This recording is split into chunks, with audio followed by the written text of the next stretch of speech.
Power has never been neutral. In our lifetimes, it has been wielded mostly by men. But what happens when it is women who hold power? How does the world change when women wield power? Or does it? That's our conversation today at the Power Table. Thank you for joining me. Power is a funny thing. Power has no character, no personality, no substance, no form. It is just an idea. You can't touch it or hold it. You can't even keep it for very long when you do get it. That is just the nature of the thing. But we can use it. Power is a tool. That's all it is. It's a tool. It is not inherently good or bad. It is neither positive nor negative, and it is certainly not evil. But it is very useful, and it is, well, powerful. It is, in fact, the most powerful thing that we humans have at our disposal to help manage our lives. Power is the ability to influence or direct the actions, beliefs, or behaviors of others, or to make things happen in the world around us for ourselves or for other people. Power is, says Max Weber, sociologist, the chance to carry through one's own will even against resistance. So power is a big deal. And it is all kinds of things too, all kinds of other things, but power has never been neutral. In our lifetimes, and for many millennia leading up to today, power has been reserved for men by men. Power has been reserved for men by men. It is the exclusive domain of men, we have all been told, and exercisable only by men because it is entirely outside the capabilities and capacities of women. Women just would not know what to do with power, men say.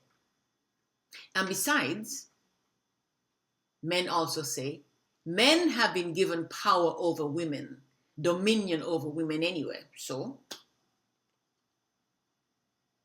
men have traditionally seen power as the exercise of dominance and control, an exercise in dominance and control, as dominion over women and other men, over nature and all its plants, animals, and minerals, over the very elements themselves. The powerful Persian who had tried to beat the sea to submission was a man at the Hellespont. He ordered his soldiers, Xerxes, ordered his soldiers to give the sea 300 lashes and brand it with hot irons for daring to defy him, a man. Now, thinking people all realize that this approach to power is neither an intelligent nor a useful one. And more to the point, it has not been good for humanity, not even in the most general sense. The opportunity costs to humanity for having excluded women are entirely beyond estimation. They would be literally impossible for any mind or computer to calculate. That is a point that is just not available for argument. The opportunity costs to human civilization, to the advancement of the human condition, of women having been excluded from full participation, women continuing to be excluded from full participation, is something that not even the gods themselves could calculate. So the problem is obvious, and without needing to think too deeply about it, we see that so also is its solution. Power has always been one of the great human pursuits: to influence, to protect, to defend, to create, to command, and, as the patriarchy sees it, to dominate. The patriarchy, and therefore men, have perverted the nature of power. The insistence on the male domination of our world has deepened and expanded over the centuries, often through religious, political, and economic means, and it has, as a result, brought war upon war, death, destruction, and mayhem, widespread and endemic inequality, injustice, and poverty, the destruction of the earth's natural environment, disease, and conflagrations of all sorts, all the time. The story of the human race is war, wrote Winston Churchill, a man who knew about war if ever a man did. Except for brief and precarious interludes, he also said, there has never been peace in the world, and long before history began, murderous strife was universal and unending. So says a man about the world created by men. The story of our time today is also one of war and conflagration, of racism, sexism, murder, rape, genocide, colonization and land theft, repression, oppression, tyranny. The list goes on and threatens to negate, neutralize, and destroy everything else. It consistently threatens every good thing that men themselves have managed to create or bring about. And there can be no escaping or denying that it is men who have brought all this into being, because it is men who have had the power and who have been running things and making decisions for all of us for all these millennia. Two, I remind us, the almost absolute exclusion of women. But does it have to be like this? Can the human race not evolve to a less bellicose, a less brutish condition? Can we not achieve a more, dare I say it, human, civilized state? Are we predestined to remain forever savage and barbarous? Again, the problem is obvious, and just as evident is also its solution. So, what happens when it is women who hold power? What happens when women exercise power? And in today's episode, we are talking specifically about political power. Do women manage power different to or better than men? And does the world need women in political power? What difference would it make? Or would it make a difference at all? And by women, I mean many women, many, many more women. 50% of the leadership being women. Not just the few that we've had up until now. Because they have been working within the male system. Nothing has changed. And as we'll see later on, you'll find out that in many instances, women have had to adapt and be like men in order to be able to actually do their work and use the power that they earned or acquired. So let's talk about those few occasions when women have held power. Relatively speaking, we have very few examples, but there have been the odd occasions. Of the 15 countries, I think, that have had a political leader, elected political leader, only 5 have had women leaders in succession, one after the other. There's a theory about that. Countries elect a woman and then consider it done and feel no compunction to elect another one. Let's see. History tells us that women have generally navigated these political power waters in ways that men just do not, yeah? They have done what men have done and also have done things very differently. Because it's not that women have not engaged in war or generated conflict when we had political power. But research shows that outside of the systems of men, women do tend to be collaborative. Even within the systems of men, women tend to be collaborative, empathetic, and averse to conflict of that particular kind.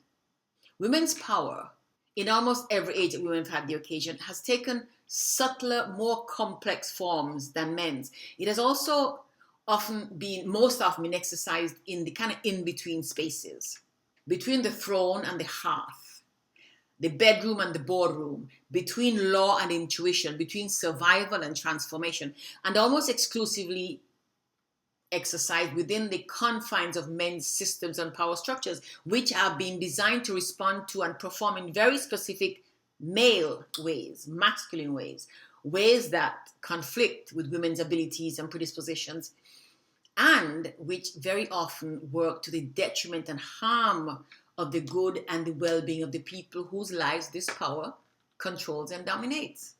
In our conversations here at the Power Table, in this series of power conversations, we will show how power is not just this limited one-dimensional domination control issue as is practiced within the patriarchy, but we will find out that the reasons why power cannot intelligently or even practically be maintained, the exclusive right, domain, and prerogative of men. We will show that women are fully capable of handling power wisely and well, and women have, in fact, consistently administered power successively and effectively. And you will see that power is multidimensional, and morally complex, and that it has been embodied by real women, fully embodied by real women across history in exemplary fashion. We are very interested, obviously, in the matter of women wielding political power because, well, politics is so very fundamental to our every single move, opportunity, decision, every right of ours, everything we do, everything we buy or sell or earn or learn is determined through the government and therefore by political power. And because political power is one of those things that is so very wrong with our world today, it's what is causing all the terror and horror that is going on in the world today. The misuse and abuse of political power is what has the world on fire at this time, and all other times probably. And it is what has all our lives and our well-being and the literal planet itself so very much at risk right now. So the women we're talking about today, I mean, women in general, women leaders have been builders and visionaries. They've been warriors. And they've also been receivers of ill-gotten gains. Among the women who have had political leadership, including the ones we're talking about today, women who have used power to uplift and build, and women who also wielded power coercively or destructively, which illustrates perfectly that women's power, like men's, is fully human, because women, like men, are fully human. So the question is not whether women are capable of handling power. The question is, how do women typically lead? And furthermore, more importantly, what difference might the differences between male and female leadership and use of power make to our human family? So let's talk about the women we have selected for you today. Let's begin with Hatshepsut, Egypt, 15th century before the Common Era, so 3,000 years ago? No, 15 and 20 years, 3,500 years ago. She redefined kingship itself. She presented herself as king. She even wore a beard. She declared herself divinely appointed to be the pharaoh, like the men had done, used the male titles because she was working within a male system. She didn't change the system.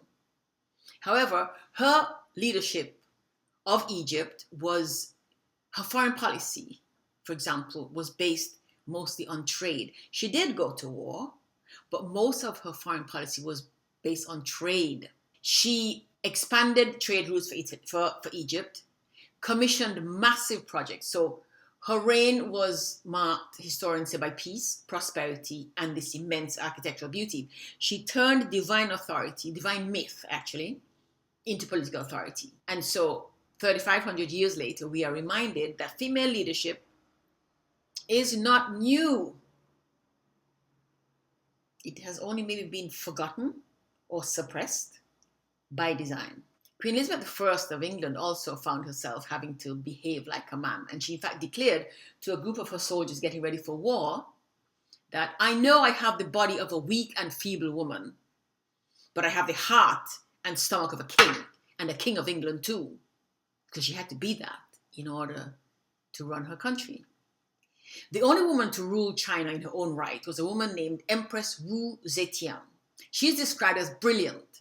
She was feared for her brilliance and her ruthlessness. She reformed the bureaucracy, instituting exams for the bureaucrats. She promoted talent, but she also used spies and purges and executions to maintain her power and control. So her legacy is both visionary and violent, which is, it's a mirror of the patriarchy that she mastered. She rose from concubine to Empress Regnant of China using her smarts. But as you'll see, men do the same thing. But as we know, and as you'll hear as we go along, when women do it, women's leadership, women's access to power gets to be considered solely in that light because of the man, not because of her skill in dealing with the man. We have in Angola in the 17th century, Nzingambande. She is described as being a strategist of rare caliber. She negotiated with European colonizers, the Portuguese especially, led armies into battle, and outmaneuvered the Portuguese for decades.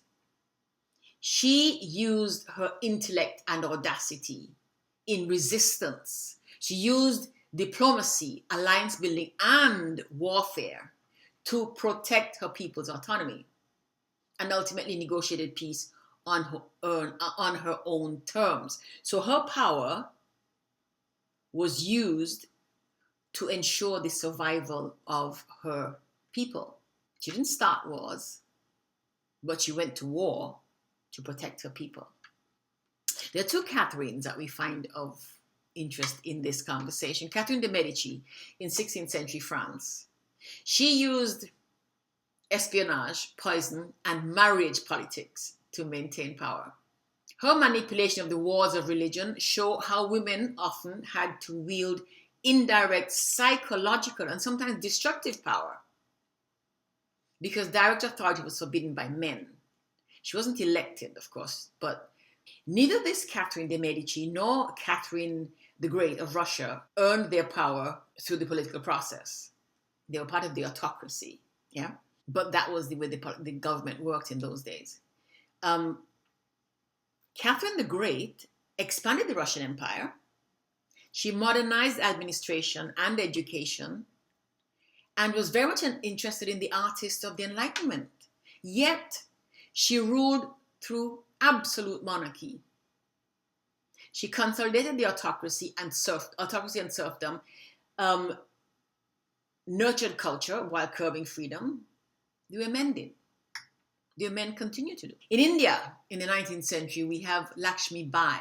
She was the warrior queen who led Indian forces during the 1857 rebellion against British rule. She is said to have charged into battle on horseback with her infant son strapped to her back. She, like Nzinga, was not afraid to go to war for the freedom of her people.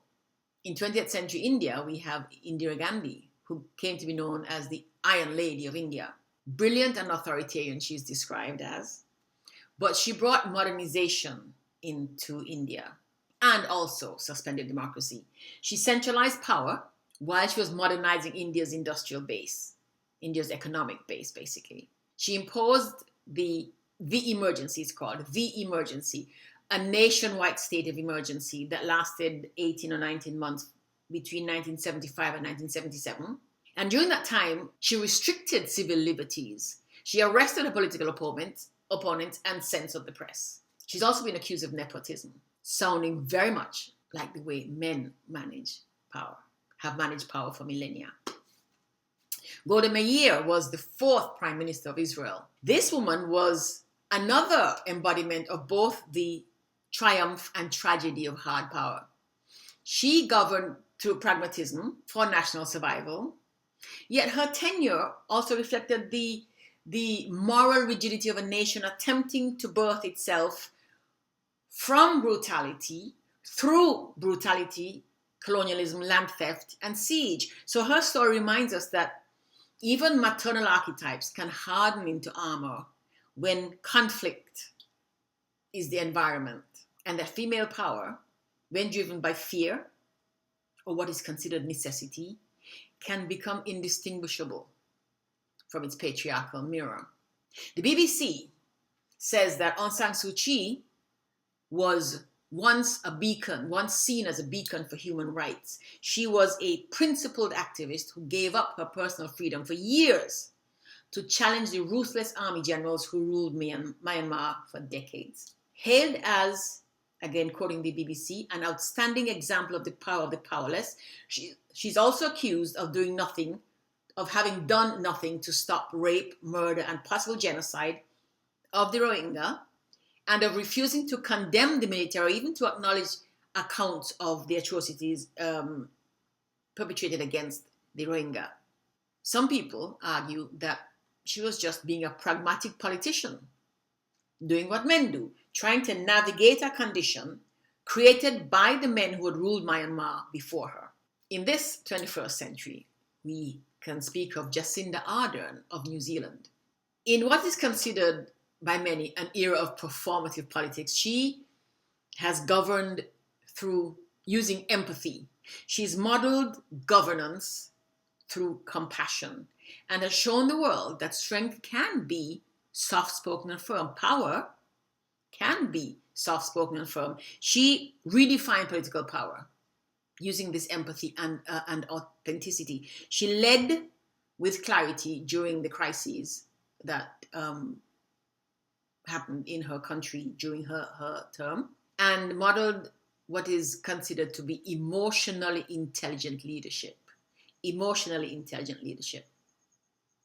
We don't often speak of emotion when we speak of men in political office. But Jacinda Ardern's leadership after the Christchurch tragedy, in which a man, a terrorist, killed entered a mosque and shot many people dead, she reframed authority as emotional intelligence in action.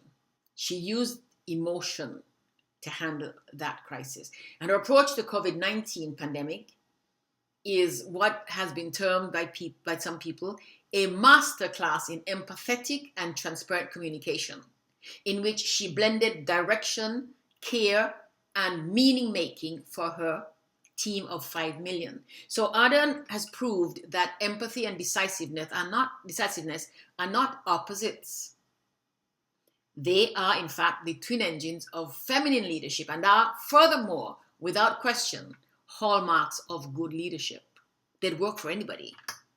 From the Caribbean right now, we have Mia Mottley, Prime Minister of Barbados, who stands as a contemporary emblem of eloquent, unapologetic leadership and unapologetically female leadership. She speaks the language of justice and sustainability and empathy and care, blending Caribbean clarity of speech with a global vision, a concern for the entire globe. Her power lies in voice, not the loudness of it, but its moral resonance. Motley's leadership threads island history, post-colonial legacy, and I'm not quite sure we all agree that the Caribbean is post-colonial yet, and she also blends feminine authority into a single argument. Power is responsibility. Power is responsibility, and she voices that unapologetically and with clarity. Of course, we could not speak of women who achieve political power without mentioning, however briefly, one of the most fascinating examples of women wielding political power in the last century, Eva Evita Peron. Now, to date, no woman in the history of Latin America has ever attained such power and influence as Evita Peron. And yet, as with so many other women in the political realm, her story is often relegated to merely being a study in power by association with powerful men, rather than a story of a woman's struggle and overcoming. Despite the fact that Eva Peron clearly, and is well known, she made her way from obscure poverty to the heights of national and international prestige through personal ambition and sheer force of her own will. Not everything she acquired or accomplished was as a result of her association with her husband. Now, the lives and accomplishments of these women that we have talked about teach us that power is not just one thing. It is not just one single thing. It is a sophisticated, complex matter that can heal or harm, build or destroy, liberate or dominate, regardless of who is wielding it. Our argument is that women use it more to heal, to build, to liberate, whereas men, given our history, use it too often to destroy, to harm, and to dominate.